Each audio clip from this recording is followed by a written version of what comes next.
Bonjour tout le monde et bienvenue avec nous dans notre rendez-vous en roue libre. Nous sommes le dimanche 29 décembre, j'espère que vous avez passé un super Noël et surtout, il y a la fête du 31 qui arrive. Tiens d'ailleurs, je posais la question à Pierre et Gabin qui sont à mes côtés.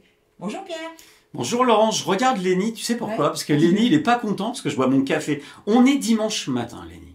Il a le droit. Et moi le dimanche matin, je prends mon café et après je dis bonjour Laurence. Bon, t'en prends Et 3. bonjour à vous. T'en prends 3. Tu vas faire quoi le 31? T'as déjà choisi Mes enfants, et puis en fait rien n'est checké, mais tu sais moi le 31 décembre je fais pas comme les autres, j'aime bien être cocooning, j'aime bien être à la maison, ça m'a jamais passionné tu sais 31 décembre 23h59, puis d'un seul coup t'es là, tu dis mince faut que j'envoie des textos. Mais c'est pas ça, c'est la fête avec les amis, tu fais quoi toi? Ouais, bah c'est ça. Hein. Bah Moi, ouais. 31 décembre, c'est un prétexte pour faire la fête. Mais Mais on l'a déjà pareil. fait les 5 week-ends d'avant. Oui mais lui il Pareil. fait le 31 décembre, le 29, le Mais 28. moi aussi, moi aussi, moi j'invite plein de copains à la maison, dans ma grande maison, enfin dans ma grande salle, et on fait la fête tous ensemble. Alors on va bien manger, je pense qu'il y aura 2-3 petits flacons avec modération qui sont plutôt sympas, et surtout j'ai prévu tout le monde dort à la maison. Voilà. Ouais mais c'est ça qui est bien, c'est parce que moi le truc, on est obligé de le dire, il faut dire avec modération, tout ça, bon ok Ouais, super, c'est vrai. mais non mais pourquoi pas, mais je pense qu'il y a des Mais moments je aussi te on a le rappelle, droit. On va parler de l'alcool au volant. Évidemment, mais Dans l'émission. au volant, mais si tu restes, et là tu vois, il Ouais, reste chez il toi, il n'y a reste. pas de souci.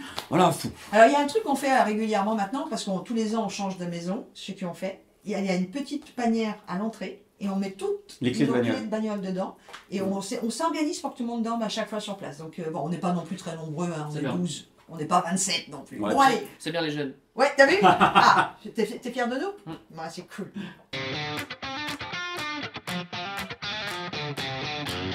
Il déniche tous les panneaux qui sont un peu particuliers. Et c'est Gabin qu'on retrouve tout de suite. C'est quoi ce truc, Gabin? Bon, on en parle souvent dans Roue Libre, hein, on en entend parler presque toutes les semaines. On va encore parler des ZFE. Bon, allez, hop, ça va m'énerver ça. Bon, les ZFE, on en a parlé la semaine dernière, on a consacré une émission pour ces zones à faible émission. Mais c'est un beau bazar que personne ne comprend, c'est pour ça que je vous présente ce panneau qui s'affiche Ah bah oui, on va pas juste vous ici comprendre. et qu'on va décortiquer ensemble. Alors, la première partie haute du panneau, C'est ça déjà indique, malade. ça indique que c'est une zone interdite. On descend un petit peu pour savoir interdite à qui. Ah bah interdite à presque personne au final comme on voit sur le panneau parce que les électriques, les catégories 1, 2, 3, 4 Celles-là, elles peuvent. peuvent y aller. Voilà. Mais bon, ça dépend des zones, dans quelle ville elles se trouvent, etc. Non mais, juste quand même, il faut savoir quel est le critère de ta voiture. Ouais, déjà. Donc Déjà. t'es en voiture, tu roules, là tu sors la carte grise. Chérie, sors la carte grise. Non, Donc on commence. non. Parce que depuis, non, on en a parlé la semaine dernière, mais depuis l'installation des zones à faible émission, chaque métropole ou chaque endroit où elles sont situées, on est obligé d'avoir une vignette critère. Donc tu le sais. Oui, mais il y a des gens qui vont Ah, venir ceux qui voir traversent. Gabin. Tu vois, là, Ah dans oui, 2 t'as jours, il y en raison. a qui vont traverser la France. Tu traverses Ouais. Clermont-Ferrand. Qui connaît la zone à faible émission de Clermont-Ferrand? Non, mais Bah, en tout cas, franchement. et puis savoir le nombre de critères, enfin quel numéro de critère tu as le droit ou pas. Tiens, mais je voudrais qu'on revienne sur ton panneau. Donc le rouge là, c'est interdit. Mm. En dessous, on a les zones critères à qui ça va. C'est ça. Ok, après. Et en dessous, on a encore une autre information. Pour les camions et les bus, c'est tous les jours de 8h à 20h, mais c'est toujours pas fini, restez accrochés. On descend encore pour les voitures, les motos et les petites camionnettes, c'est du lundi au vendredi, sauf jour férié, de 8h à 20h. Si vous avez compris, dites-le moi, mettez-moi en commentaire, parce que moi j'ai rien compris. Et les 500 mètres qui sont marqués en dessous, ça veut dire que c'est dans 500 mètres. Ouais, c'est ça, c'est dans 500 mètres. Alors, Ok. juste là, imagine quelqu'un qui roule tranquille, il arrive, allez, même il arrive pas vite, hein, il arrive à 35-40 à l'heure. Mm. T'as le temps de lire ça, toi? Non, mais Ouais. non. C'est n'importe quoi. Et puis moi, je me mets aussi à la place des daltoniens avec les différences de couleurs du Mais critères. Tu sais d'ailleurs pourquoi on a inventé les panneaux, et on le voit toutes les semaines avec Gab. C'est parce qu'en fait, on a voulu, avec un moyen simple, de mettre un pictogramme qui permette de dire, tiens, je comprends le dessin. Bah oui. Si tu rajoutes des phrases en dessous, on comprend plus rien. Non, puis là, sincèrement, c'est pas un panneau, enfin, c'est une bibliothèque à lui tout C'est seul, un le petit truc, panneau. là. Ça fait mal à la tête, quoi. Mais en tout cas, t'as bien fait d'insister parce que ça fait partie des choses totalement aberrantes de cette fameuse loi des ZFE déjà depuis le début, quoi. Ouais, j'espère, j'ose espérer franchement qu'on va abroger ces zones à faible émission. Je reviens un petit peu sur ce que je disais la semaine dernière, mais j'ai bon espoir de trouver un parlementaire qui aura le courage de proposer une loi qui sera adoptée par tous les parlementaires. Quelqu'un qui a le courage de dire on arrête, parce que le simple fait de voir le panneau, franchement, on s'est dit entre nous. Surtout que les villes ont fait vraiment beaucoup d'efforts et que la qualité de l'air, enfin, elle est vraiment mieux aujourd'hui. Bon, J'ai peut-être une solution, moi, pour pas être embêté par les ZFE. C'est de prendre un taxi, et il s'agit bien des voitures taxi dans le rendez-vous de Gabin à venir, des autopassions.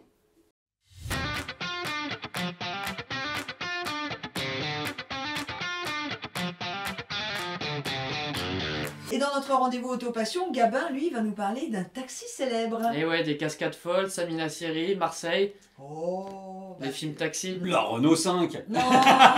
la Peugeot 406. Ça avait quand même un peu plus de gueule. Allez, on monte dans ton taxi, C'est Gab. parti. Bon, tout d'abord, cette voiture mythique du cinéma, la Peugeot 406, elle a été construite à partir de 1995 par le constructeur français Peugeot jusqu'en 2004 avant d'être remplacée par la Peugeot 407. Ce film Taxi, produit par Luc Besson et réalisé par Gérard Pirez, ne devait être qu'un film dit rapide et efficace, mais le succès de cette comédie a été immédiat, il a fait plus de 6 millions d'entrées au cinéma et est devenu une référence de la culture pop française. Luc Besson a confié que pour ce film-là, il s'est inspiré des grosses productions américaines comme Bullitt ou The French Connection, mais il voulait faire son Made in France de ses thrillers avec un humour un peu décalé. Bon, si l'on vous dit que cette voiture atteignait les 200 km/h dans le film, c'est surtout de la magie du cinéma. En fait, les images étaient tournées qu'à 80-100 km/h et on a accéléré celle-ci en post-production pour accentuer cet effet de vitesse. Lors du tournage, l'une des Peugeot 406 a subi un accident mineur lorsqu'elle a pris un virage trop serré à grande vitesse qui lui a fait frôler un muret, mais les réalisateurs ont décidé de garder cette prise pour renforcer l'aspect réalisme et l'intensité de la scène. Pour ce film, 5 Peugeot 406 ont été utilisées, toutes avec des modifications spécifiques, certaines pour des scènes de cascade, d'autres pour des scènes à grande vitesse et une pour des scènes de gros plans. Et entre chaque prise, on devait souvent repeindre et réparer la Peugeot 406. Pour une dernière petite anecdote, une des vraies voitures utilisées dans le film a été mise aux enchères en 2018 et est partie au prix de 30 000 €, preuve que le mythe reste vivant.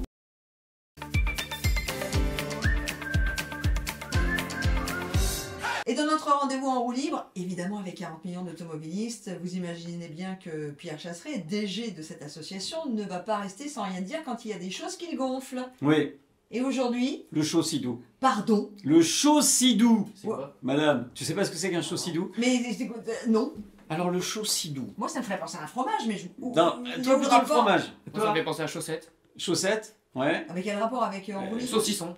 Le saucisson, le fameux chaucidou du Sabridou. Non, non plus, c'est pas ça.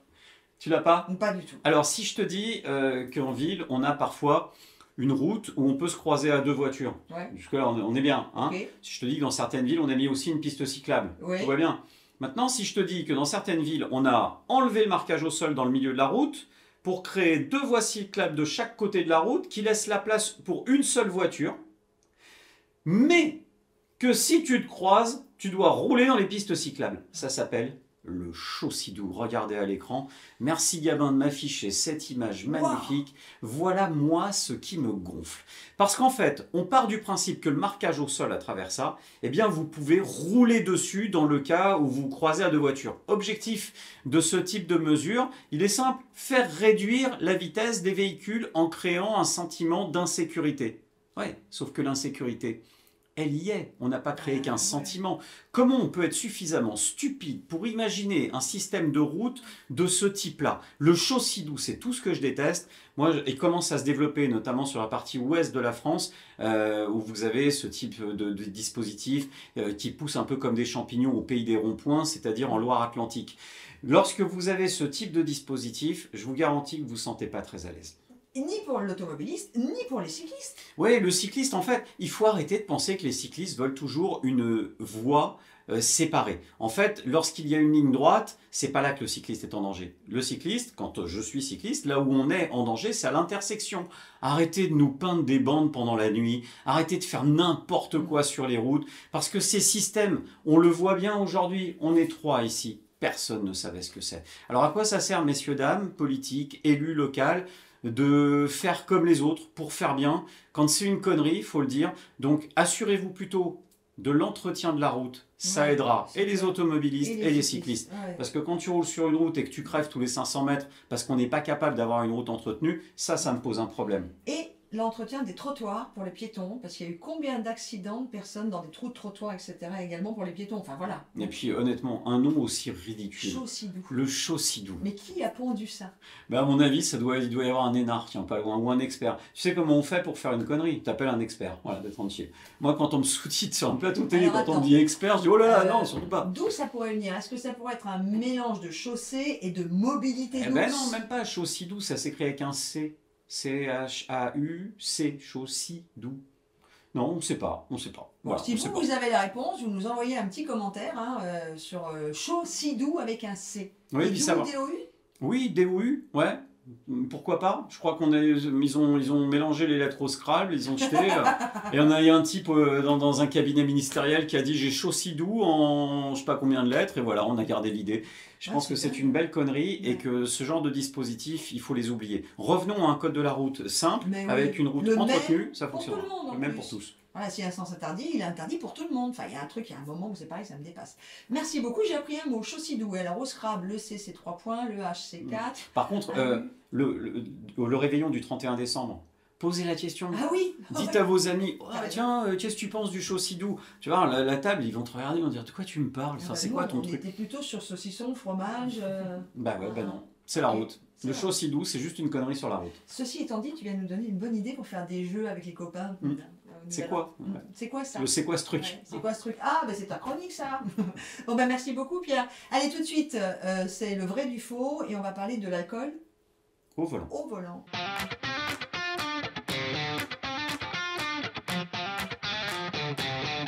C'est un rendez-vous plus qu'important, surtout à 2 jours de la Saint-Sylvestre. On va parler de l'alcool au volant parce que c'est une véritable problématique sur les routes de France et d'ailleurs. Jade et Pierre me rejoignent. Jade, je crois que tu as déjà un chiffre à nous donner. Oui, l'alcool au volant, c'est responsable de 1/3 des accidents mortels, donc c'est quand même énorme. 1/3 des accidents mortels, et je crois savoir de connaissances communes que normalement, enfin de tout le monde, c'est ce qui touche le plus les 18-25 ans. Oui, c'est ça. Ce sont les 18-25 ans qui sont les plus touchés. Je vais aller plus loin. En fait, Jade, t'es la cible. C'est-à-dire que, alors, je sais que je prends pas le volant en ayant bu, je sais même, c'est encore pire que ça, et bois, pour ainsi dire, pas, Jade.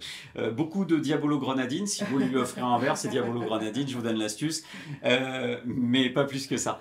Mais c'est pire que tout. L'alcool au volant est non seulement une des causes majeures d'accidents sur les routes, mais c'est la première cause de mortalité Chez les jeunes. chez les jeunes de 18 à 25 ans. C'est pas les suicides, c'est pas les Non. maladies, c'est pas les accidents. Non, c'est l'alcool au volant. Je peux pas m'empêcher d'avoir une pensée très forte et très émue pour une association que je connais bien qui s'appelle Mélodie, Les Clés pour la Vie de Michel et Marie-Rose Le Guern, qui milite. Allez voir un peu leur site internet Mélodie, Les Clés pour la Vie, c'est hyper pertinent parce qu'eux, ils ont connu la douleur de perdre évidemment Mélodie dans un accident lié à l'alcool au volant. Alors évidemment, je ne veux pas plomber l'émission, l'objectif c'est pas ça, l'objectif c'est de rappeler en fait, c'est que moi je suis pas le bon exemple, hein. Je suis pas celui qui ne boit pas, je suis pas... Par contre, je suis celui qui ne conduit pas si j'ai bu. Et ça, je pense que c'est ça qui est absolument capital. Tu parlais en début d'émission de la petite fête que tu vas faire chez toi. Oui. Le réflexe avec ta petite corbeille où on met les clés, je trouve ça génial. Bah ouais, c'est simple, on fait avant, tout le monde va bien, puis comme ça au moins tout le monde est tranquille. Et moi je suis rassurée de voir que mes amis, ils restent dormir. Et en plus, surtout, c'est par intérêt, parce que le lendemain ils sont là pour m'aider à faire le ménage. Aussi. Et la vaisselle. Non, Et la t'as la vaisselle. vaisselle toi quand même. Oui, mais on fait la fête, donc Et on voilà. met pas les verres à vin ou la vaisselle. Ah, jamais! Eau bouillante pour les verres à vin, c'est tout. Ah, tiens, d'ailleurs, j'ai des très bonnes microfibres pour les sécher, c'est un bonheur. Moi, quand j'étais jeune, j'ai eu la naissance du fameux Sam, Ah oui, celui qui conduit mais qui ne boit pas. tu te rappelles du slogan? Celui qui conduit, c'est celui qui ne boit pas. Ouais, c'était ça. Voilà, Sam. Ouais. Sam, il existe encore dans ta génération. Alors, on va le dire à tous. Hein. Normalement, on ne donne pas l'âge des Non. femmes, mais bon. Oh, bon, on a bien compris qu'elle n'avait pas 30 ans. Hein. 21 ans. Sam, il existe encore ou... Alors, on n'utilise plus forcément le terme SAM, ça arrive parfois, mais beaucoup plus rarement. Mais ça se pratique encore. Il y a souvent dans les groupes d'amis quelqu'un qui ne boit pas et qui conduit, du coup, forcément. C'est toi! Exactement. Ou alors, si tout le monde conduit, la plupart du temps, soit on rentre à pied, soit on prend un taxi, pour être sûr que tout le monde rentre en sécurité. Ça, c'est une nouveauté de leur génération, parce que bien sûr, nous, on a connu les taxis. Mais il y a de plus en plus de taxis ou de Uber ou de C'est chauffeurs ça. privés, etc. Et il y a beaucoup de jeunes autour de moi qui commandent leur taxi ou Sur leur l'app. Uber Ouais, bien ou sûr. sur l'app Mm. avant même de commencer la soirée. Ça, c'est un truc en plus que nous n'avions pas, parce que dans les régions campagnes, on n'avait que les taxis, il n'y en avait pas beaucoup. Hein. Moi, je voudrais quand même revenir sur un truc truc, et ça c'est un chiffre qui me paraît très pertinent. Si on prend l'Angleterre, l'Allemagne, la France, on picole au moins autant en Angleterre et en Allemagne qu'en France. Bon, t'es accroché? En Allemagne, c'est en gros 20% des accidents mortels. En France, c'est 30% des accidents mortels. En Angleterre, c'est 10% des accidents mortels. C'est-à-dire que l'Angleterre... C'est déjà beaucoup, mais c'est beaucoup moins. Mais on picole comme un trou en Angleterre, de la même manière. Enfin, c'est le pays où tu bois c'est le pays du pub, quoi, tu vois. Même si, bon, plus l'Irlande, mais tu as quand même cet état d'esprit qui est quand même très ancré autour de l'alcool fait. Ils ont réussi là-bas, ils ont réussi leur projet SAM. Ils ont réussi à rendre l'alcool au volant socialement inacceptable. Et ça, je voudrais bien qu'on le garde en tête, en fait. C'est que il ne faut pas regarder ça comme une fatalité ou comme ouais, mais nous en France, il y a une tradition. La tradition, on peut la garder. Enfin, les bonnes habitudes. Enfin, moi, je juge que c'est une bonne habitude, mais. Après, avec modération, on n'est pas non plus. Mais ouais, et puis, il n'y a pas de problème. C'est le 31 décembre, quoi. Tant que ça ne provoque pas de drame, il n'y a pas de souci. Et c'est ça le truc. On ne dit pas aux gens de ne pas faire la fête. Chacun s'amuse comme il veut. C'est votre choix, votre liberté. Le truc, c'est si les Anglais ont 3 fois moins d'accidents de la route que nous, dû à l'alcool. Enfin, franchement, il y a suffisamment d'opposition entre les Français. C'est le crunch, hein, France-Angleterre en rugby. Donc je suis désolé, mais on doit quand même battre les Anglais là-dessus. Et si on faisait le même chiffre de mortalité routière que les Anglais sur l'alcool au volant, de mémoire comme ça, alors 20% des accidents mortels, on gagnerait sur 20% des accidents mortels, c'est plus de 650 vies sauvées par an. 650. Et la plupart du temps, c'est nos gamins. Donc pas possible. Pensons tous à envoyer les bons signaux. Je pense que ma génération, elle a besoin aussi d'envoyer les bons signaux. Et je voudrais aussi rajouter qu'en justice, si tu prends un verre d'alcool, mais même qu'un seul, tu es en circonstance aggravante si jamais tu passes au tribunal ou si jamais il y a un souci. Et ça, il ne faut jamais l'oublier parce qu'à partir du moment où tu bois un verre d'alcool, tu sais ce que tu fais. Partant de ce constat-là, c'est une circonstance aggravante et non pas du tout une circonstance... Tiens, j'ai un petit truc qu'on va rajouter quand même. Ça paraît bête, mais sur les temps d'absorption de l'alcool et comment ton corps l'absorbe. Alors, une dose d'alcool, que ce soit 12 centilitres de vin, 4 centilitres d'un alcool dur, type whisky, une bière, voilà. Bon, une dose, c'est en gros 0,15 à 0,20. À 0,5, vous êtes positif et on tombe sur le contraventionnel à 0,8 sur le délictuel. Donc, une dose, 0,15 à peu près. Et ensuite, à chaque heure, vous déclinez l'absorption de votre corps, ça fait descendre de 0,10. Ce qui fait qu'en fait, par heure et par dose d'alcool, vous montez de 0,05.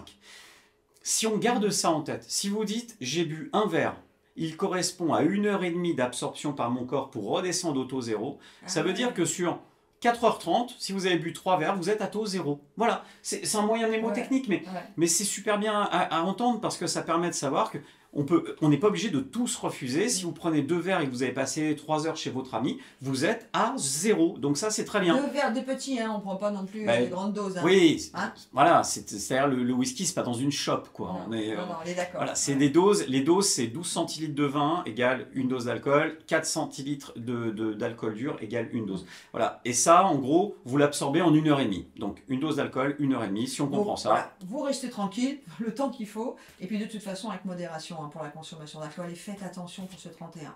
Et si vous vous posez des questions pour savoir quelles sont les conséquences juridiques, je vous propose moi de poser la question à Aurélie. Aurélie, tu nous en dis plus?